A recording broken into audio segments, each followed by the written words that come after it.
Azərbaycanın B2B sektoru ilə bağlı proseslərin icra olunmasının nə qədər çətinliyi ilə qarşılaşdığımızı yəqin çoxumuz görmüşük. Bu bəzən böyük şirkətlərdə, yəni çox vaxt böyük şirkətlərdə satın alma əməkdaşının satın alınacaq məhsulla bağlı nə qədər məlumatlı olub-olmaması ilə əlaqəlidir. Digər ikinci nüans isə kiçik sahibkarların düşüncə tərzidir. Mən nə üçün özüm etmirəm düşüncəsi daha çox burada hakim olmuş olur. Düşünün ki, bir kiçik sahibkar var, dekorativ şokolad istehsalı ilə məşğuldur. Eyni zamanda o məhsullarını qablaşdıraraq satır. Bir yerdən sonra həmin sahibkar görür ki, qablaşdırma üçün onun dövriyyəsinin 15%-i xərclənir, qablaşmanı, yəni qutuları almaq üçün və onu da yerli sahibkardan alır. Bir yerdən sonra həmin sahibkar düşünür ki, bunu nə üçün mən özüm eləmirəm və belə bir qərara gəlir ki, eyni zamanda onun beynində belə bir düşüncə də var ki, həmin sahibkar da bunun üzərində müəyyən mənfəət tutur. Özü də sahibkar olduğu üçün müəyyən qızıq yaranır ki, bunun üzərindən bir də pul qazanır. Mən özüm gətirsəm daha ucuza gətirərəm.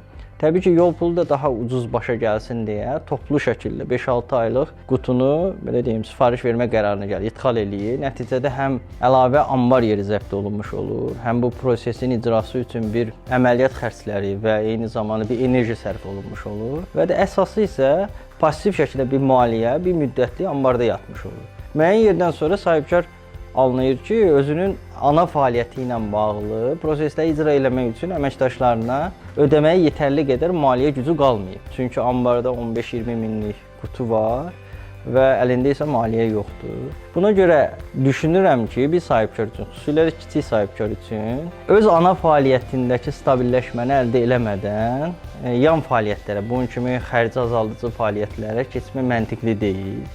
Başqa sahibkarın da qazanması üçün müəyyən yerə qədər şərait yaratmaq olar. Hansı ki, onun yaratmış olduğu şərait bizim üçün də plus yaradırsa. Ona görə ana fəaliyyət sabitləşdirib, daha sonra yan fəaliyyətlərə, bu kimi xərci azaldıcı fəaliyyətlərə keçmək daha faydalıdır.